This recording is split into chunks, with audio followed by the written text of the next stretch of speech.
desertos egípcios, nas estepes do Cáucaso, nas planícies da Mesopotâmia e nos planaltos do Afeganistão.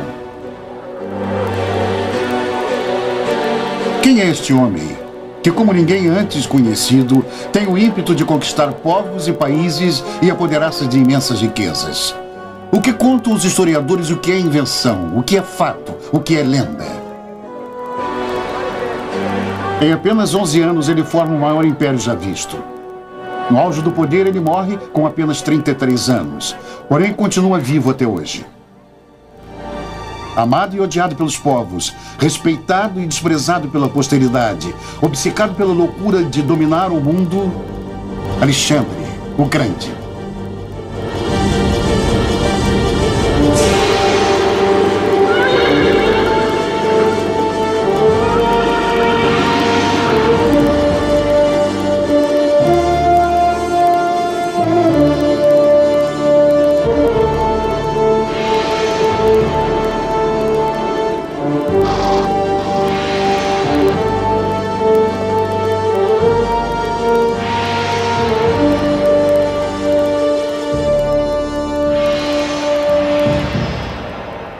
Atenas, o centro do Estado grego.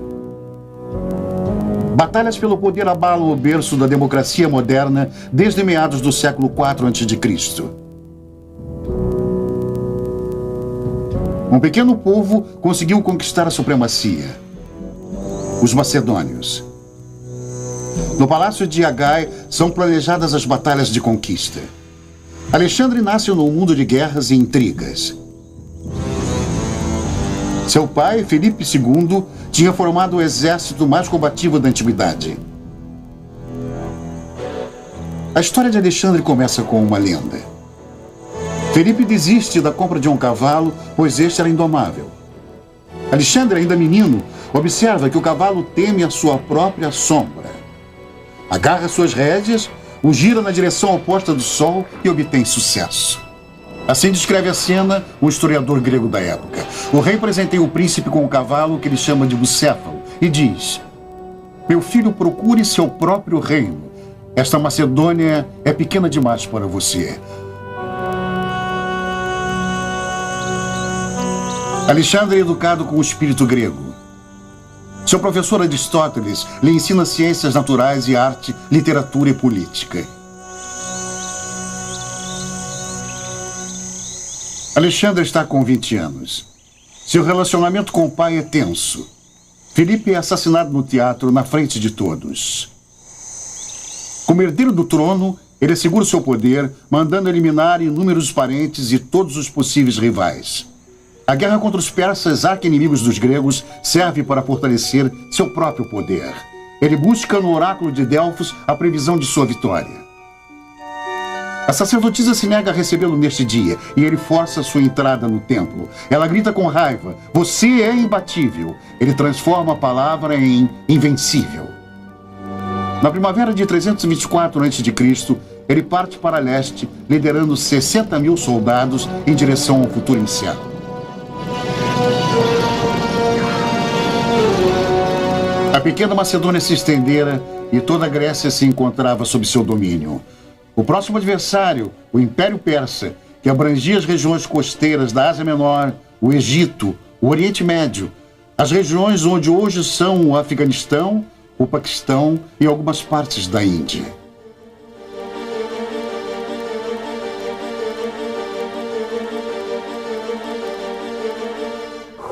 Com a lança, ele toma posse de Troia. E com a espada, ele divide o nó górdio.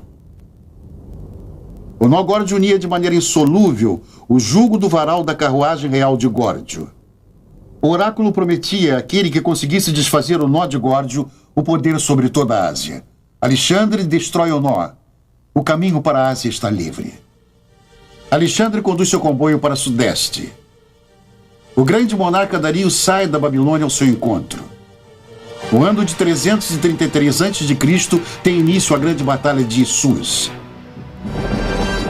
Alexandre se arremessa contra o inimigo, cujo exército é 10 vezes superior.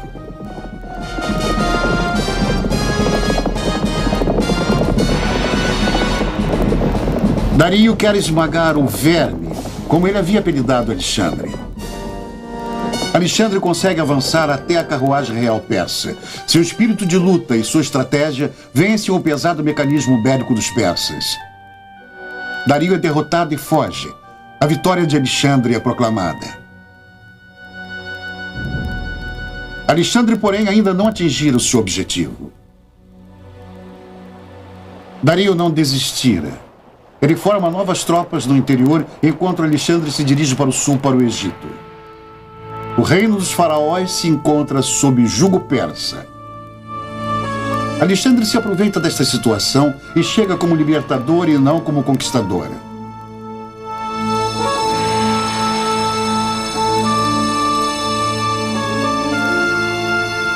Ele admira a cultura grandiosa.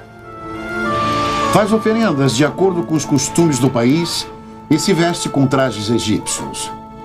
Numa cerimônia grandiosa, ele se deixa coroar faraó e funda uma cidade com seu nome, Alexandria.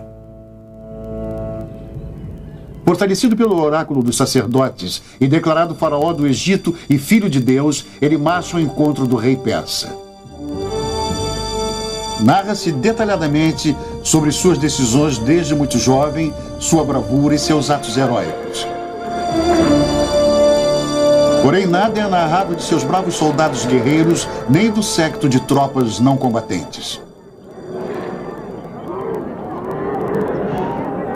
De onde vem a água e os alimentos? As roupas e os utensílios dos acampamentos? Como é possível manter milhares de pessoas e animais vivos nos longos trechos de marcha pelo deserto? 4.000 animais de carga realizam o transporte. Camelos são os mais indicados, pois são resistentes, podendo ficar até 10 dias sem água. Diariamente são necessários 80.000 quilos de cereais para suprir as necessidades de homens e animais. Comandos de batedores escolhem os locais para os acampamentos. O comboio de Alexandre é uma cidade itinerante. Fazem parte dela administradores de abastecimento, tratadores de animais, escravos, artesãos, escribas, cozinheiros, saltimbancos, vendedores, cabeleireiros, cirurgiões e até dentistas. Na época de Alexandre, já se utilizava nos pacientes dentes postiços esculpidos em ossos de animais. Os ferreiros deviam ser capazes de fabricar armas em qualquer lugar. Antes de cada batalha, as espadas eram afiadas.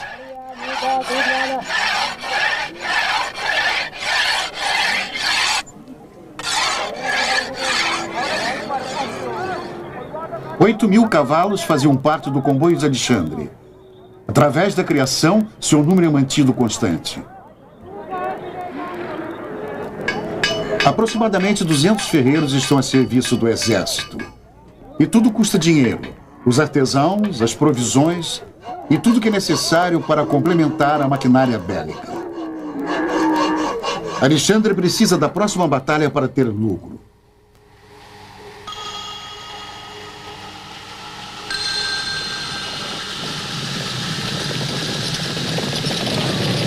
Ele realinha suas tropas e parte para leste.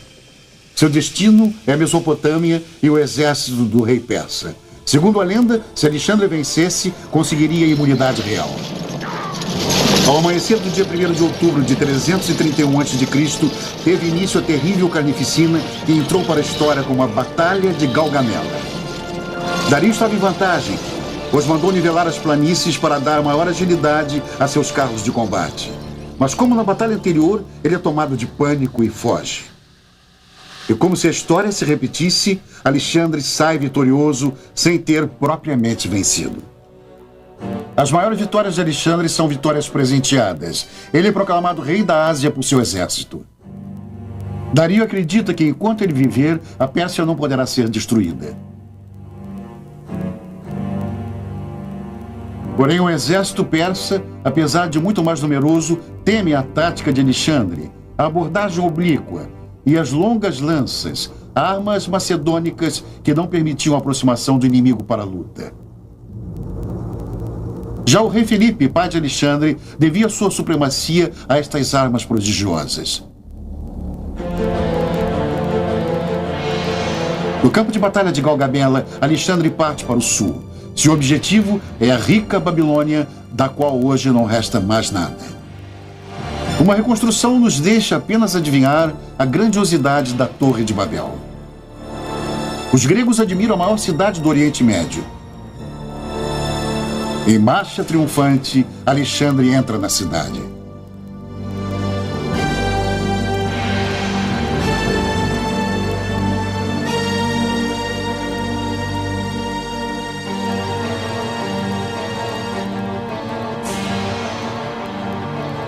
Da Babilônia, Alexandre se dirige às outras grandes cidades persas, como Susa, Persépolis, pelos portões persas, e a Ecbatana ao norte pelas montanhas.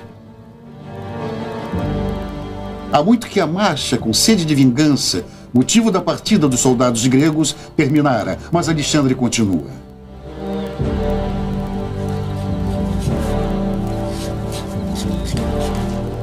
Segundo descrições, Alexandre era baixo e sempre inclinava a cabeça por causa de uma doença dos olhos. Obcecado pela ideia de apoderar-se de terras desconhecidas ao leste, ele continua sem descanso, como se não houvesse retorno.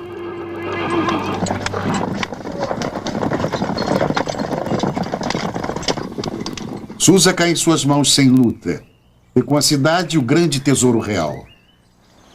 Somente em ouro, o tesouro incluía 235 mil talentos, hoje o valor aproximado de 4 milhões de dólares. As cidades se abrem para Alexandre, mas o país fecha os portões de entrada para o Planalto Central persa.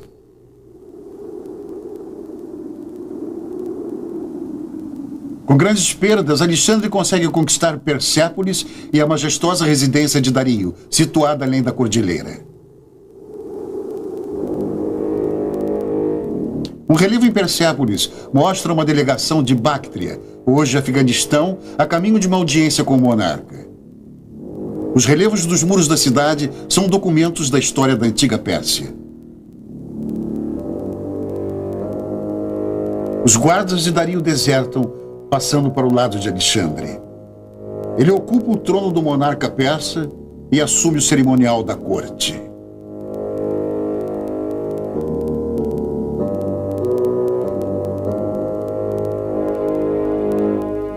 Alexandre agora é o grande monarca da Pérsia. Conquistar a cidade real de Persépolis era um de seus objetivos. O espírito de vingança pela destruição de Atenas há 150 anos ainda inflama os gregos. O ultraje ressuscita. Persépolis era a cidade mais suntuosa da Pérsia. A fachada do palácio de Dario I era enfeitada com tijolos esmaltados, segundo a descrição de um contemporâneo. Um muro de 7 metros de altura, composto de tijolos e pedras, circundava a cidade para tornar a Pérsia forte por todos os tempos. O historiador da antiguidade estava equivocado. Os soldados de Alexandre querem a sua parte da rica conquista. Então, sob forte pressão, a cidade é liberada à pilhagem. Com incêndio sem igual na história, o nascimento de um novo império deve ser comemorado.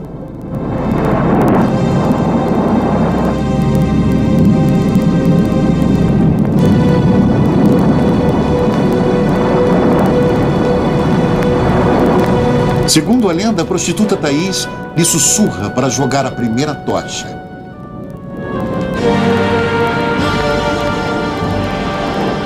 Persépolis é consumida pelas chamas. No dia seguinte, Alexandre está abalado pelo seu ato irresponsável. Horrorizado, ele observa as ruínas fumegantes, compreendendo que tinha destruído seu próprio palácio.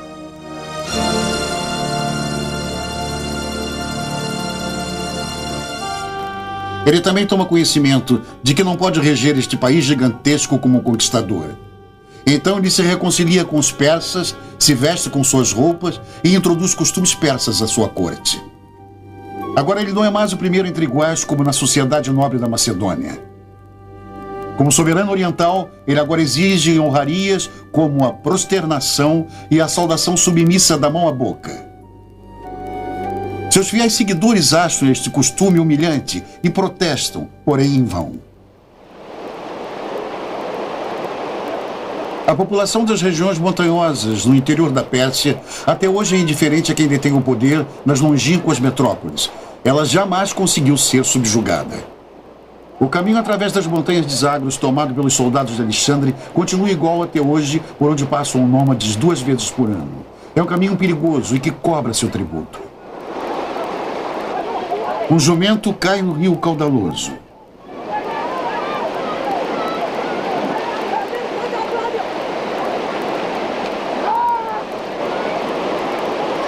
A carga pode ser salva, porém, o animal está morto.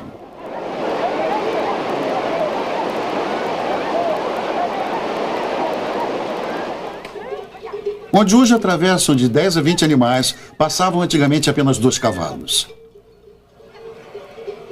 Assim, o comboio de Alexandre levou várias semanas para atravessar estes desfiladeiros.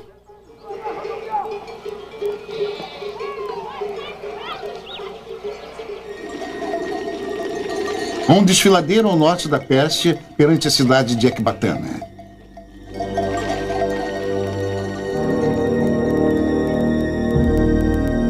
Alexandre declara Ecbatana sua capital e quer formar ali o seu centro administrativo, aproveitando a administração já existente, substituindo, porém, os governadores das províncias. Com o tesouro conquistado, ele manda cunhar uma moeda única que deve ser introduzida, dando início à reforma econômica do Império. Alexandre declara que a missão grega está concluída e demite os veteranos, mas muitos não querem voltar, apesar de 5 anos em guerra. Eles se alistam como mercenários. Na chancelaria de guerra também são redigidos os diários da marcha de Alexandre. Como senhor absoluto de um estado formado por muitos povos, Alexandre tinha 2 objetivos: utilizar o aparato do poder persa e, ao mesmo tempo, fixar o domínio da nobreza greco-macedônica.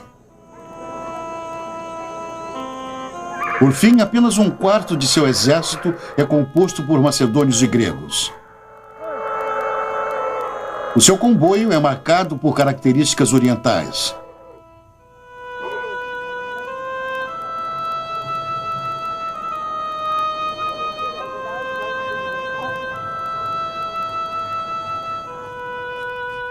Alexandre tomou o Império Persa como exemplo, escreveu o historiador Curtius Rufus.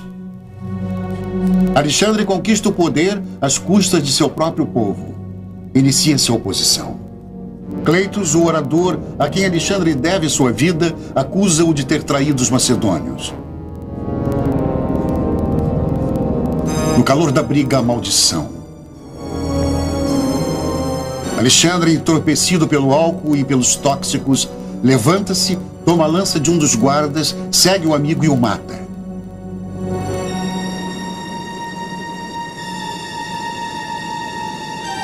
Assustado com o que acabara de fazer, é salvo no último instante antes de cometer suicídio.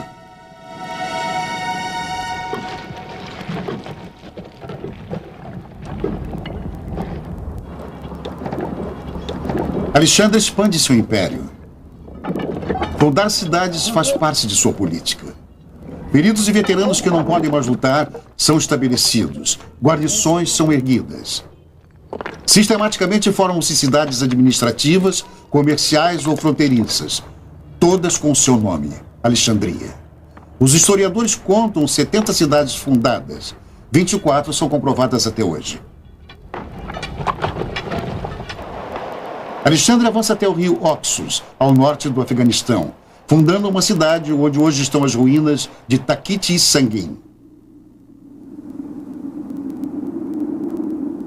Em um vale próximo às ruínas, comerciantes do século passado fizeram um dos achados mais sensacionais do Império Persa: o tesouro de Oxus, tudo em ouro maciço, enterrado durante as guerras de Alexandre.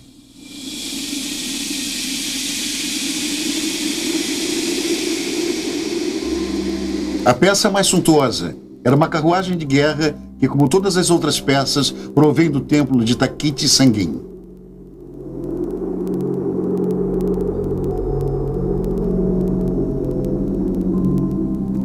O ouro com o qual se financiava as guerras era guardado em templos que serviam a Alexandre como bancos.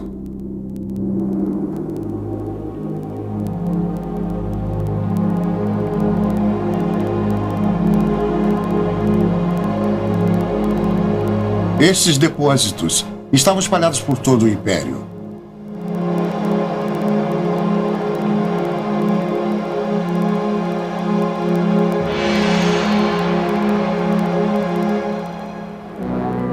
Alexandre quer controlar o seu império totalmente até o canto mais remoto, porém não é possível manter tantos depósitos, bases e guarnições espalhados em regiões tão longínquas por muito tempo.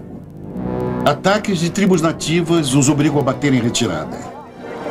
Alexandre sonha com a mistura de raças, formando um só povo. Mulheres são levadas aos acampamentos, muitas vezes à força. Alexandre estimula a mistura de seus soldados com mulheres nativas, pois ele precisa de novos soldados. Muitas crianças nascem nos acampamentos. Calcula-se que o número de crianças em seu comboio tenha chegado a 10 mil. Ele mantinha um verdadeiro mercado casamenteiro.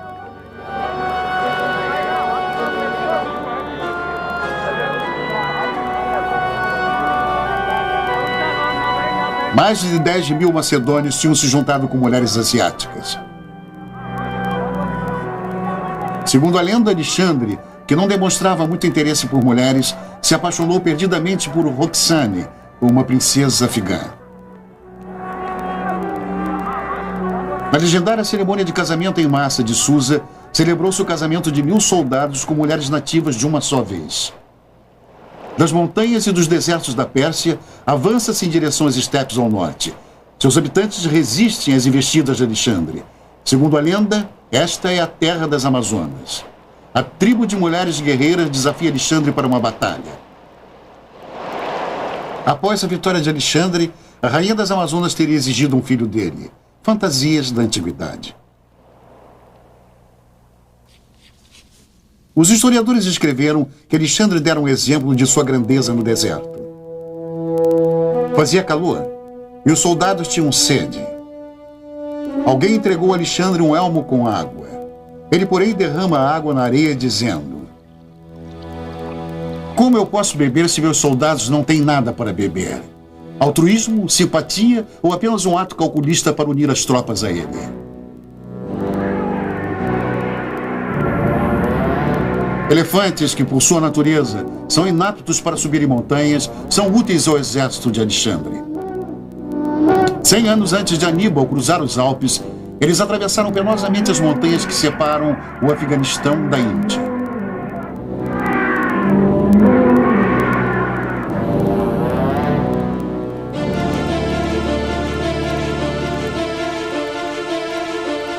de Ecbatana, a metrópole administrativa e financeira, a marcha prossegue no Afeganistão até Samarcanda. A guerra durou 2 anos nas regiões fronteiriças. Foi fundada a cidade de Alexandria de Margiana. No ano de 327 a.C., continua-se a marcha para o norte da Índia, hoje o Paquistão, atravessando as montanhas do Indo-Custão. Alexandre esperava ver o oceano do cume mais alto, de acordo com a imaginação grega, o fim do mundo.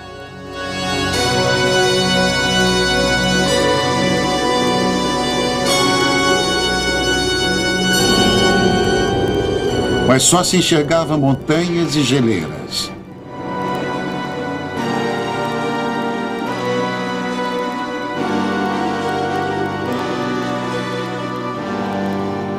O exército começa a descer as montanhas sem nenhuma orientação geográfica.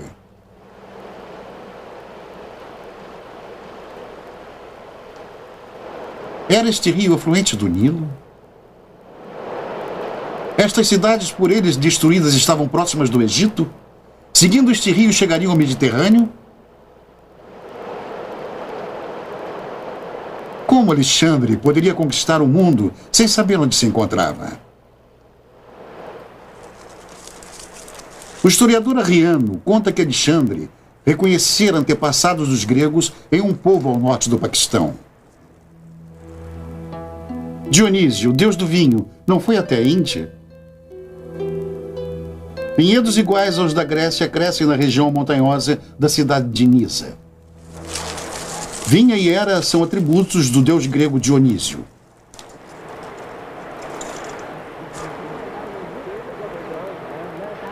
A paisagem lembra-lhe o idílio da pátria macedônica. Nas histórias narradas pelos Kalash, com o povo do Paquistão preso a antigas tradições, o comboio de Alexandre permanece vivo até hoje. Eles acreditam que os soldados greco-macedônicos sejam seus ancestrais e dos quais eles sentem muito orgulho. Já na chegada de Alexandre, eles lhe asseguram que o deus Dionísio tinha fundado suas cidades e povoados. Com música e vinho, faz-se uma festa. Alexandre ratifica o cargo do rei dos Kalash. Alexandre faz uma oferenda a Dionísio. Muitos macedônios coroam-se com Hera e se extasiam.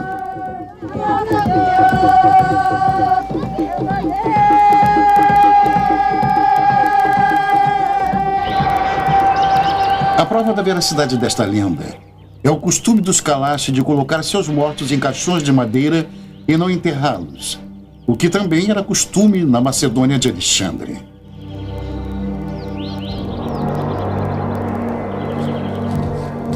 Chega ao fim a primavera do ano de 327 a.C. Alexandre esquenta seu exército, enviando-o à Índia com a ordem de conquistá-la. O filho de Zeus, como Alexandre agora se autodenomina, pretende seguir a trilha de seus antepassados mitológicos. A fabulosa Índia atrai com inacreditáveis riquezas, costumes estranhos, fauna e flora desconhecidas, unicórnios, formigas gigantescas que cavam ouro, eremitas de 300 anos de idade, pessoas com cabeça de cachorro. Um mundo repleto de segredos se abre perante as tropas.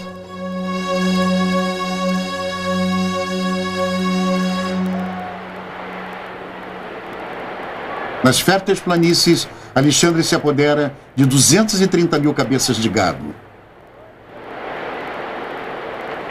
Numa ação audaciosa, ele envia os melhores exemplares à Grécia para sublimar a criação de gado na Macedônia.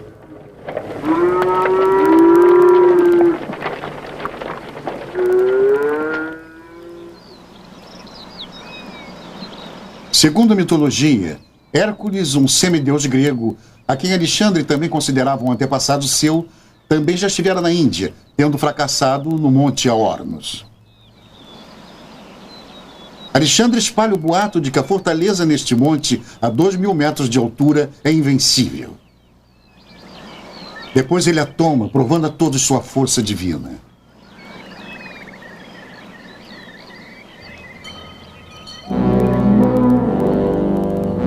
Continua a descida, extremamente penosa em direção ao vale.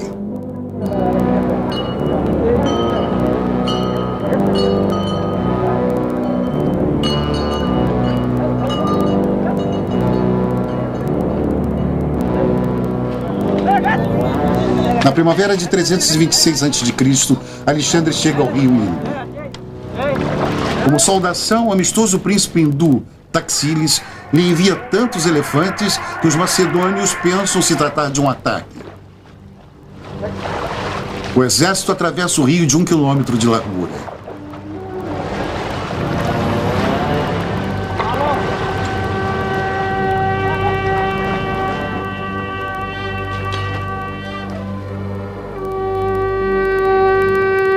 Na Índia, Alexandre descobre um povo com uma cultura e uma forma de vida que lhe são totalmente estranhas. Ele está fascinado com as pessoas que sempre estão orando e meditando, levando uma vida modesta. Taxila, ao norte do Paquistão de hoje, é o centro cultural mais importante da Índia. O príncipe Taxílis, dedicado a Alexandre, continua soberano em seu reino. As ruínas da cidade dão testemunho de sua grandeza. Os soldados de Alexandre temem as cidades. O historiador Heródoto não havia narrado coisas terríveis? Os hindus, escreveu ele, têm o seguinte costume: quando um homem está doente, os amigos o matam e comem-no. Com uma mulher se faz o mesmo. E quando alguém está velho, faz-se uma oferenda com ele e depois também é comido. O medo de encontrar canibais na Índia é sem fundamento. Gregos e hindus, lado a lado, resultam numa única união, a chamada cultura Gandhara. Canteiros indianos esculpem a história do cavalo de Troia. Cassandra, que prevê um desastre, grita o seu aviso.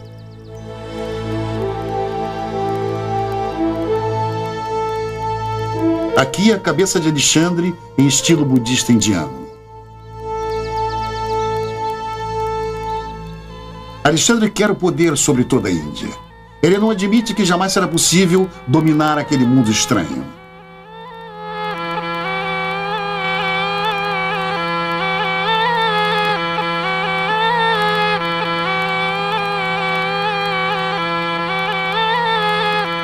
Cobras são um grande perigo. Alexandre, que conduz em seu comboio cientistas especializados em várias disciplinas, lhes ordena que pesquisem métodos de cura e soros antiofídicos. Na Índia morreram mais soldados de seu exército por picadas de cobras do que em todas as batalhas. Se na Pérsia Alexandre possuía mais de 30 elefantes, agora, depois do presente do rei Taxílides, são mais de 60.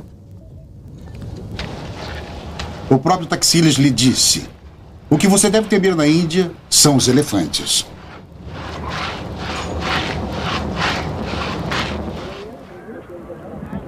A monção, o calor e a ameaça de um inimigo superior fazem a coragem e a energia desaparecer. Homens castrados, eunucos vestidos em trajes femininos, são levados aos acampamentos. Já na infância são determinados os meninos que serão castrados.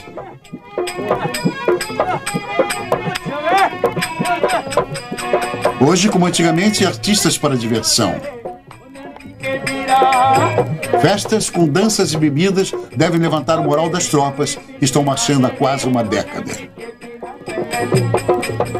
Alexandre contratou pesquisadores gregos e indianos para estudarem o potencial de aprendizado dos elefantes e a sua utilização nas guerras. Os elefantes tomam banho diariamente, pois sua epiderme é extremamente sensível. Seu cérebro é capaz de distinguir 25 comandos, como, por exemplo, remover obstáculos ou impedir a passagem do inimigo.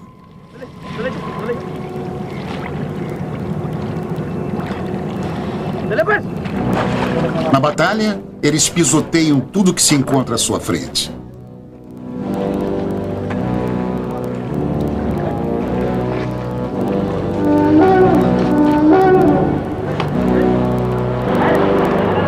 A monção começou em junho de 326, quando Alexandre reúne seu exército às margens do rio Hidaspe, contrata o rei hindu Porus. O início da última grande batalha. A defesa de Alexandre simula que eles ainda estão acampados de um lado do rio. Enquanto isso, Alexandre já cruzou o rio 30 quilômetros acima, às escondidas, podendo atacar o acampamento de Porus de surpresa.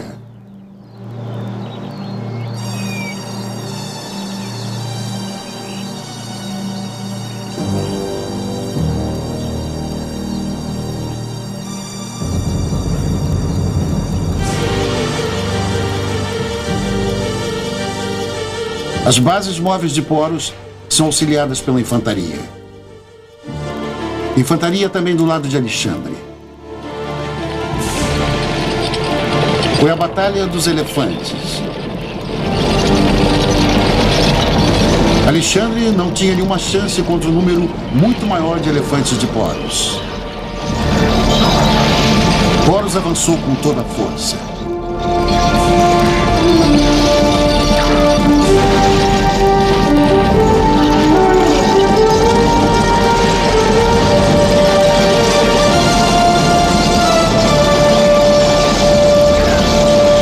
Quando Alexandre utiliza a cavalaria, inicia-se o momento decisivo.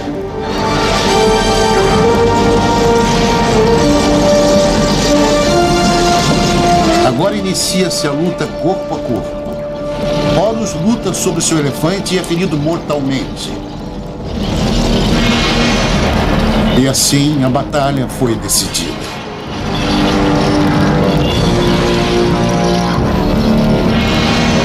Bucéfalo, o cavalo com o qual Alexandre cavalgou até a Índia, morre no campo de batalha. Neste local, Alexandre funda, em sua honra, a cidade de Bucéfala.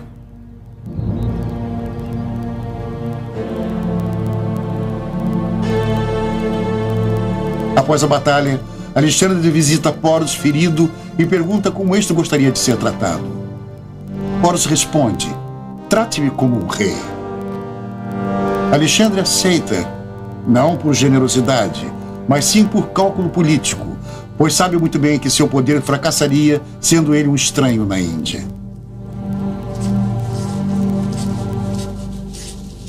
Alexandre continua a avançar para o leste, sem entender que sua aventura já perdeu o sentido. Os macedônios perdem a coragem, vendo Alexandre ultrapassar a fadiga e os perigos. Muitos resignam-se. Uma delegação é enviada a Alexandre para declarar que os soldados se negam a seguir com seu rei. Alexandre defende seu plano num discurso inflamado, porém sem sucesso. Ele passa 3 dias e 3 noites calado e recluso em sua tenda, com a sensação de ter sido traído pelas próprias tropas pouco antes de atingir seu objetivo. No 4º dia, ele diz que um oráculo o aconselhara a retirada. A notícia se espalha rapidamente. Ninguém se atreve a acreditar que após 11 anos a guerra tenha realmente terminado. Armadores fenícios são trazidos para construir uma frota de 1000 navios. Sobre as águas ou pelas margens, se inicia a descida para o sul pelo vale do rio Indo. Na foz de 2 rios, acontece um acidente com a barca real que vira nas corredeiras. Alexandre se salva, nadando para a margem. A marcha de guerra continua com extrema brutalidade. Alexandre vence a tribo dos Malas, mas não consegue conquistar sua capital. Aquele um rei se joga a seus pés. A vitória tem que ser conquistada com muito sangue. Alexandre ordena a colocação de uma escada no muro da fortaleza.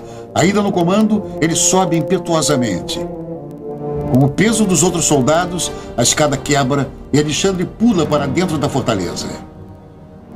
Cercado por inimigos, ele é atingido no peito por uma flecha.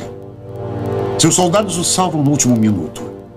Alexandre, gravemente ferido, é levado para um local seguro. Logo, ele ordena o prosseguimento da marcha. Em 1 semana, ele já está cavalgando. Ele vai conquistando as cidades do sul do Vale do Rio Indo. Sob a pressão do inimigo, a antiga coragem volta a inflamar seus soldados. Agora, porém, com uma nota de desespero. Para que as conquistas? Por que Alexandre permitiu a morte de 7.000 pessoas para conquistar a cidade de Santana? Para que a destruição de uma grandiosa cultura e uma região impossível de manter? Alexandre organiza sua retirada.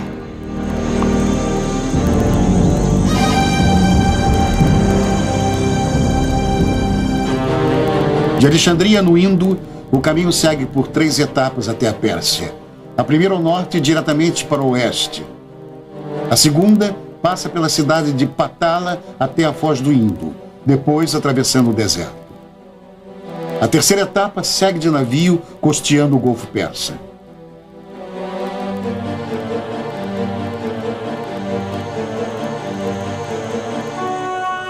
Alexandre levanta-se para o último grande golpe. Porém, acaba sendo um golpe contra seu próprio poder. Nenhum passo, nenhuma ordem foram dados sem que os batedores ou espiões de Alexandre lhe relatassem exatamente as condições de transporte e suprimento da região.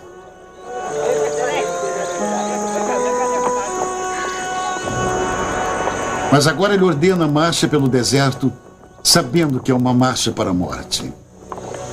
A punição de Alexandre. Vingança aqueles que ele acredita terem o traído na Índia. O líder conduz seus próprios homens à destruição. 3/4 do comboio não sobrevivem à marcha de 60 dias.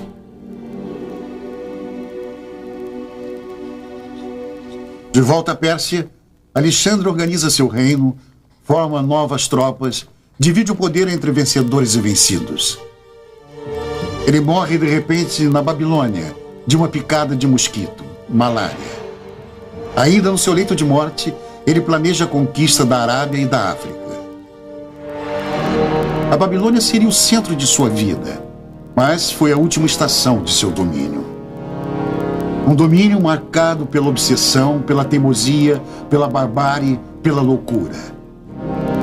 Seguiram-se 100 anos de guerras. Nas lendas dos povos, ele continua vivo como um general, brilhante como príncipe da paz entre o Ocidente e o Oriente, como difusor da cultura grega e de uma nova era da humanidade.